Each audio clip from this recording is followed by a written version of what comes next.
Hello dear students, आज हम देखने वाले हैं types of sets, chapter 1 sets, जहाँ पर हम डिफरेंट टाइप्स ऑफ सेट्स देखने वाले हैं। हमने लास्ट टाइम वीडियो में देखा था कि सेट क्या होते हैं। तो हमने देखा था कि एक well defined collection of object is called sets. तो वही हम पढ़ेंगे कि उन कलेक्शन को हम कितने टाइप से लिख सकते हैं, मतलब किस किस टाइप के वो होते हैं। हमने फिर देखे थे कि दो टाइप से हम उन्हें लिख सकते हैं, set builder form and roster form. फिर हम दोनों टॉपिक को डिस्कस किया तो कुछ क्वेश्चंस किए थे। अब हम देखेंगे कि उन कलेक्शन के ऊपर से ही हम उनमें डिफाइन करेंगे कि कितने टाइप्स के सेट्स होते हैं। मीन्स अगर कलेक्शन होगा नहीं होगा तो कैसा होगा वो सेट, उस सेट को क्या बोलेंगे। अगर एक ही नंबर ऑफ एलिमेंट है तो उस सेट को क्या बोलेंगे। इनफाइनाइट नंबर ऑफ एलिमेंट्स है, जैसे नेचुरल नंबर का सेट है तो उसको हम क्या बोलेंगे। कोई लिमिटेड नंबर ऑफ का सेट्स है तो उसको क्या बोलेंगे। तो यहाँ पर हम डिफरेंट काइंड्स ऑफ सेट्स देखेंगे। तो टाइप्स ऑफ सेट आपका यहाँ पर टॉपिक रहेगा। हम देखेंगे उसके अंदर फर्स्ट है हमारा empty set.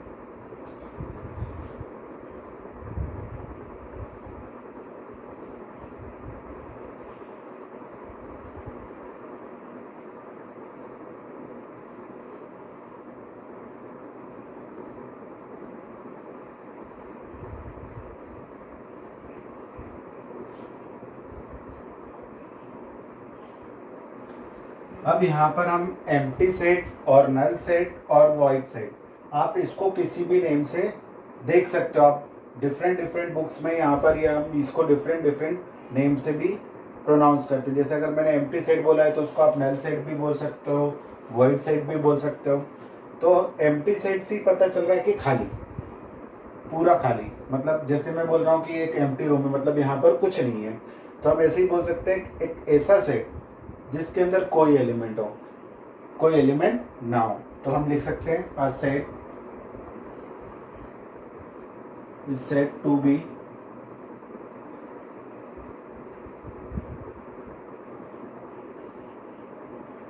B empty set if it not has any elements and it is denoted by phi or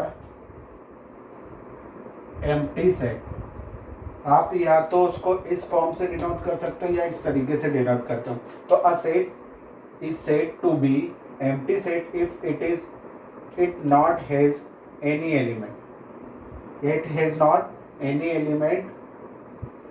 फिर यहाँ पर हम देखा it is denoted by phi और सिंगल करली ब्रैकेट, मतलब हम करली ब्रैकेट के अंदर कोई एलिमेंट नहीं लिख रहे हैं, ठीक है ना। ब्रेसेस के अंदर कोई भी एलिमेंट नहीं लिख रहे हैं, मतलब हम समझ जाना है कि ये एम्प्टी सेट है या वॉइड सेट है या नल सेट है। नल मतलब कुछ भी वैल्यू नहीं है। तो हम यहाँ पे इसको फाई से, या अब इसके कुछ एग्जांपल्स है, जैसे देख लेते हैं हम एग्जांपल में हम देखेंगे रोस्टर फॉर्म में भी देख सकते हैं, सेट बिल्डर फॉर्म में। अगर सेट बिल्डर फॉर्म में हम लिखें तो इजीली, रोस्टर फॉर्म में तो हम ऐसे ही लिखेंगे, ठीक है। तो सेट बिल्डर फॉर्म में एक एग्जांपल देता हूँ कि अ सेट ए, ठीक है, x is prime number greater than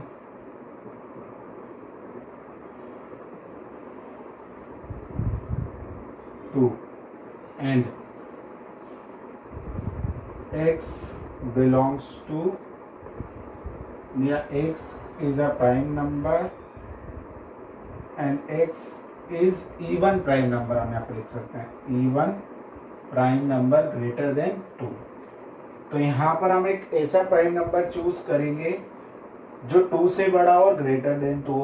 तो हमें पता है कि जितने भी प्राइम नंबर्स होते हैं वो ऑड होते हैं, सिर्फ 2 को छोड़ के। 2 ही एक ऐसा इवन प्राइम नंबर है या प्राइम नंबर है जो इवन होता है। उसके अलावा जितने भी प्राइम नंबर्स हमें मिलेंगे वो सारे ऑड नंबर्स होंगे, जैसे 3, 5, 7, 11, 13, वो सारे ऑड होते हैं। तो इससे बड़ा कोई भी, तो अगर हम इसको डिनोट करना चाहते हैं, ये सेट बिल्डर फॉर्म हो गया, तो हम इसको डायरेक्टली लिख सकते हैं या फिर इसको हम ऐसे भी डिनोट कर सकते हैं। तो ये 5 मतलब एम्प्टी सेट होगा जिसको हम 5 से डिनोट कर रहे हैं, या वॉइड सेट भी हम इसको बोलते हैं। ठीक है, अब हम एक और एक एग्जांपल ले लेते हैं। Second,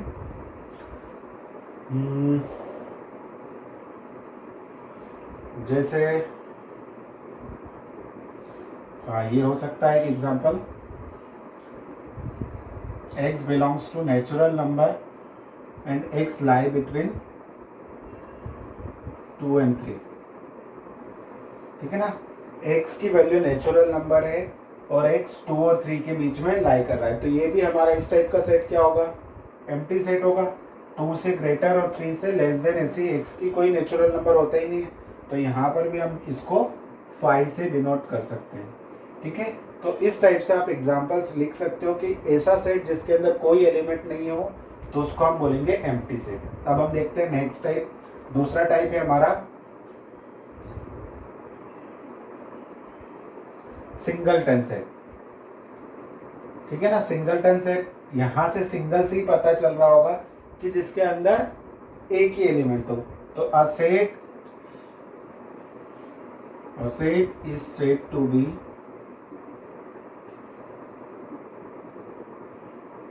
singleton set if it is consist only one element। Okay, तो एक ऐसा सेट जिसके अंदर सिर्फ एक ही एलिमेंट हो, उस टाइप के सेट को हम बोलेंगे सिंगलटन सेट। ठीक है, तो यहाँ पर हम सिंगलटन सेट को अगर किसके एग्जांपल देखना चाहे तो हम लिख सकते हैं, डायरेक्टली मैंने लिख दिया ये। अब इसके अंदर एक ही एलिमेंट है तो ये एक सिंगलटन सेट होगा। फिर एक और एक हम सेट बिल्डर के फॉर्म में अगर लिखना चाहें तो x such that x belongs to natural number and x square is equals to 9। ठीक है, अब हम x square is equals to 9 को सॉल्व करेंगे अगर, तो x square is equals to 9 होगा, x इज इक्वल्स टू हो जाएगा +-3। अब यहाँ पर हमने बिलोंग भी किया है कि x belongs to natural number, तो नेचुरल नंबर में तो ओनली क्या आएगा, हमें x की वैल्यू 3 मिलेगी, क्योंकि नेगेटिव नंबर तो मिलते नहीं है। तो यहाँ पर एक ओनली वन सेट यहाँ पर वन एलिमेंट ही यहाँ पर होगा, इसलिए इस टाइप के सेट्स को हम बोलेंगे सिंगलटन सेट्स। समझ में आया? अब हम देखते हैं नेक्स्ट। अब यहाँ पर हमारा थर्ड वाला जो होगा that is called finite set.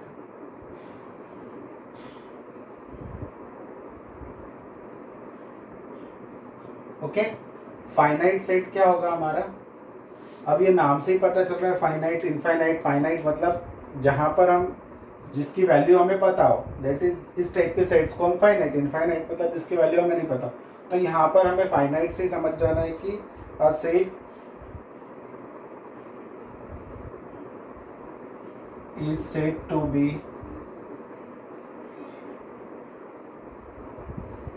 finite if it is either void or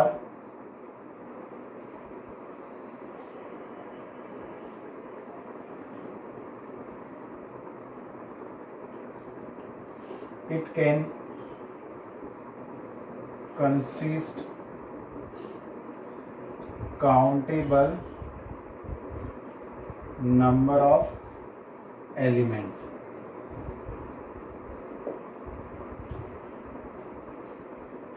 A set is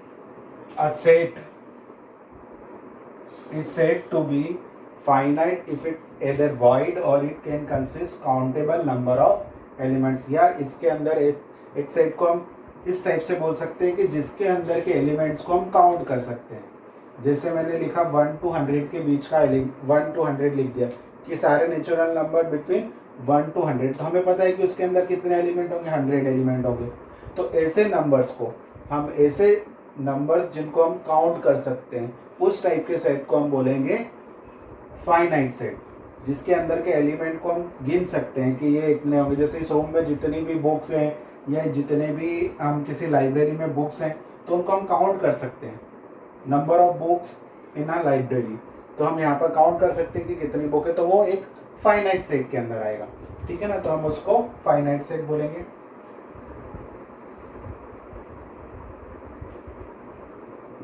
तो देखते हैं अब इसके एग्जांपल, जैसे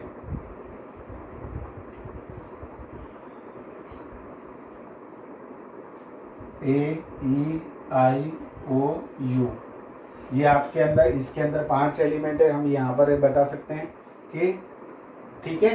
तो ये हो गया फाइनाइट सेट। और एक और एग्जांपल देख लेते हैं, A 1 2 3 देन 100। तो ये हमारा बता रहा है कि इसके अंदर 1 से लेकर 100 तक के नंबर्स है, दैट इज कॉल्ड फाइनाइट। फिर हम यहाँ पर लिख सकते हैं x belongs to natural number and x less than 250। ठीक है ना, तो इस टाइप के अंदर भी हम देख सकते हैं कि 249 नंबर्स ऑफ एलिमेंट होंगे, सारे नेचुरल नंबर आएंगे, 1 2 या इक्वल लगा देंगे हम यहाँ पर, तो ये आ जाएंगे 250 एलिमेंट्स होंगे जिसको हम काउंट कर सकते हैं। तो इस टाइप के सेट्स को हम बोलेंगे फाइनाइट। एक और हम देख लेते हैं,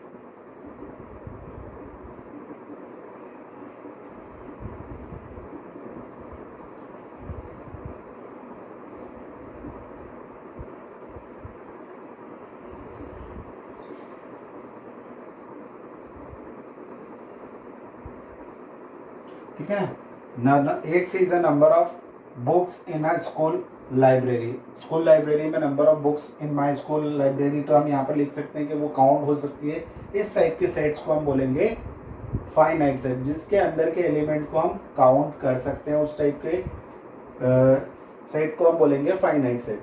अब यहाँ पर इसी फाइनाइट सेट पर एक आता है cardinal number of finite set.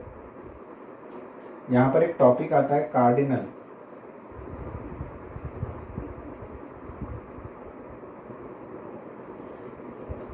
Of finite set. तो कार्डिनल नंबर क्या होगा? Cardinal number, number of element in a finite set.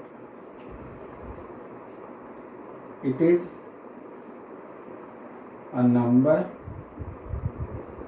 which is denote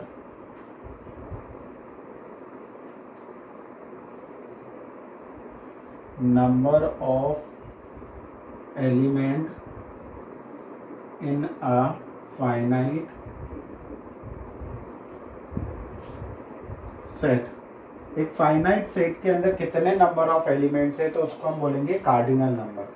जैसे यहाँ पर ए के अंदर अगर हमने लिखा AEIOU, ये एक सेट है, ए सेट ऑफ वॉवेल भी बोल सकते हैं हम इसको, कैपिटल वी से भी डिनोट करते हैं कभी कभी।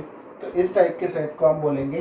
तो यहाँ पर अगर मुझे कार्डिनल नंबर, इसको हम एन ऑफ ए, ठीक है ना, एन ऑफ ए बोलेंगे कार्डिनल नंबर। तो इसके अंदर कितने नंबर्स हैं? 1 2 3 4 5। तो 5 एलिमेंट्स है, तो यहाँ पर हमने लिख दिया cardinal number of 5, cardinal number of A is equals to 5। तो ये हम बता सकते हैं। फिर कोई भी एक एलिमेंट, कोई भी एक सेट ले लेंगे, अगर हम बी एक सेट ले लिया मैंने, जिसके अंदर ले लिए, जैसे मैंने बताया, ये हमारा एक एग्जांपल ले लेते हैं, x such that x belongs to natural number and x less than and equal to 250। तो यहाँ पर जो कार्डिनल नंबर्स होंगे, number of elements in B is equals to हो जाएगा 250। कितने एलिमेंट्स होंगे? 250। तो इनको बोलेंगे हम cardinal number of finite set. अब हम आते हैं इनफाइनाइट सेट। ठीक है, तो इनफाइनाइट सेट में हम देखेंगे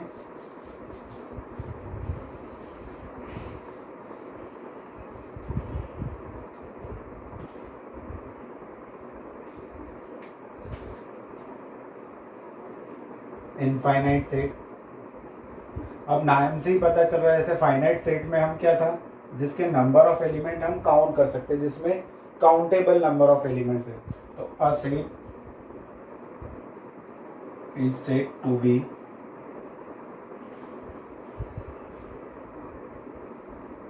infinite set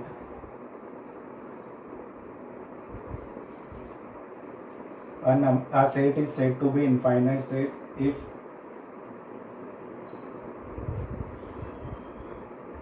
if number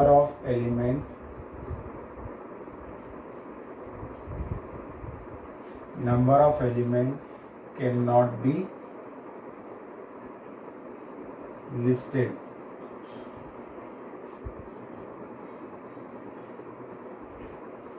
ठीक है। एक ऐसा सेट जिसके नंबर ऑफ एलिमेंट को हम लिस्ट नहीं कर सकते, मतलब काउंट नहीं कर सकते, तो उस टाइप के सेट को हम बोलेंगे इनफाइनाइट सेट। जैसे मैंने आपको एक एग्जांपल दिया है, set of real numbers, set of all real numbers, ठीक है ना। अब इसको हम क्या कर सकते हैं, बता ही नहीं सकते कि ये होगा, तो इस टाइप के सेट को हम कैसे डिनोट करेंगे, a set of all real numbers, तो ये इनफाइनाइट के अंदर आएगा, ठीक है ना। या फिर एक हम लिख सकते हैं इस टाइप का, ए इज बी ले लिया मैंने।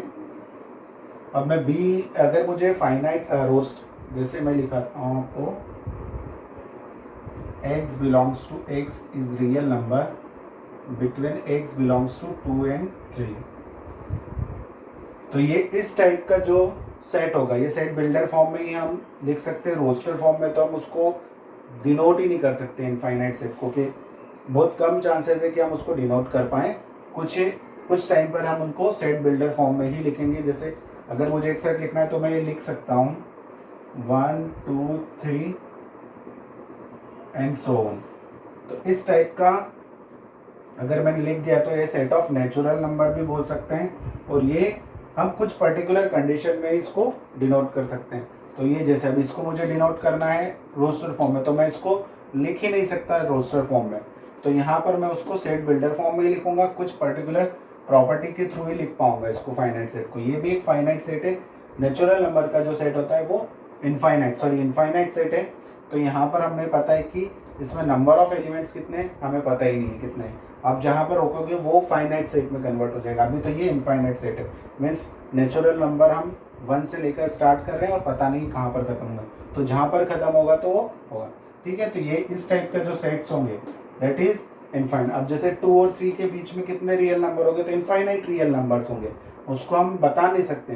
तो ये इस टाइप के सेट्स को हम बोलेंगे इनफाइनाइट सेट्स। अब हम नेक्स्ट देखते हैं। नेक्स्ट है हमारा topic equivalence set.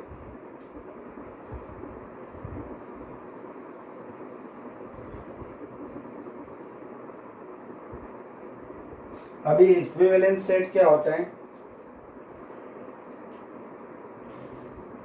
If two non empty set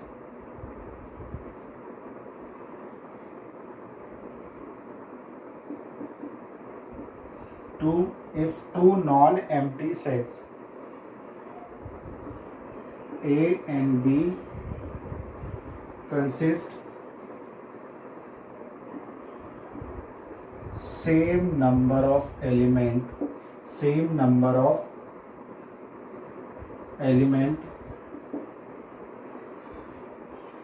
in the set, तो इस टाइप के सेट को हम बोलेंगे, क्या बोलेंगे।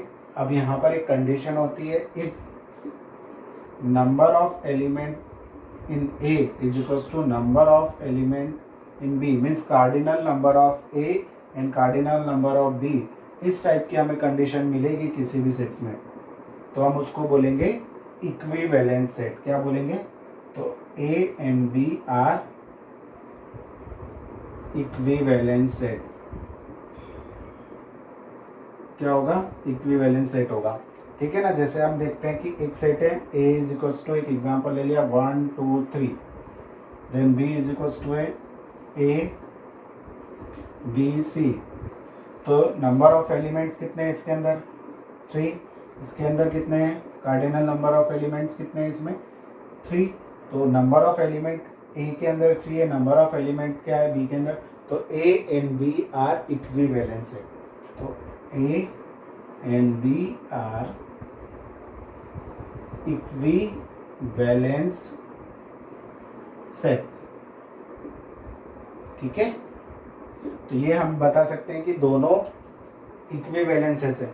अब यही चीज़ को हम यूज़ करेंगे इक्वल सेट्स में। तो इक्वल सेट्स क्या होते हैं देखते हैं हम।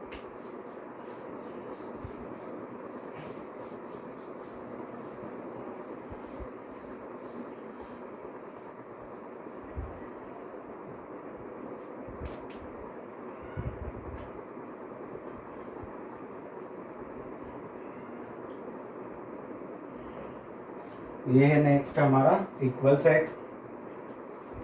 तो इक्वल सेट के अंदर हम देखते हैं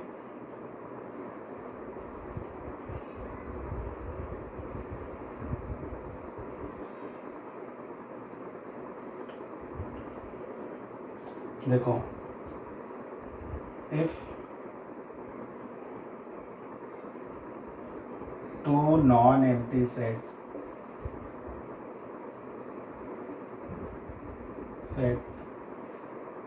A and B are called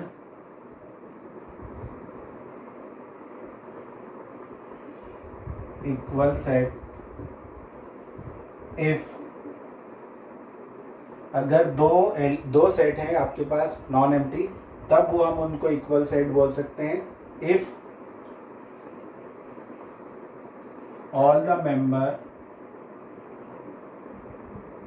all member of elements या all elements of A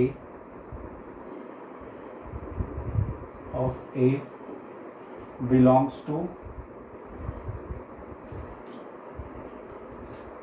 if all elements of A belongs to B and all elements of B belongs to A, या फिर हम बोल सकते हैं दो नॉन एम्प्टी सेट्स है हमारे पास, उनको हम इक्वल सेट्स बोल सकते हैं if all element of A member of B, मतलब सारे जितने एलिमेंट ए के अंदर है वो सारे किसके मेंबर हो, बी के मेंबर है, एंड जितने भी एलिमेंट बी में है वो सारे ए के मेंबर है। मतलब हम यहाँ पर लिख सकते हैं जैसे अगर मैं लिखना चाहूँ तो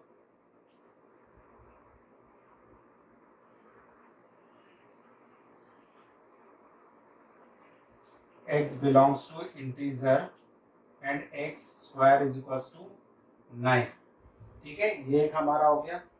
एंड b लिखना चाहूँ तो मैं लिख सकता हूँ -3 and 3, ये मैंने लिखा। अब ये दो अलग अलग सेट्स मैंने एक फर्स्ट में लिखा प्रॉपर्टी सेट बिल्डर फॉर्म में, सेकंड में मैंने लिखा रोस्टर फॉर्म में। तो यहाँ मैं बोल सकता हूँ कि set A and set B क्या होंगे, आपस में इक्वल होंगे। अब यहाँ पर दो कंडीशन होनी चाहिए यहाँ पर।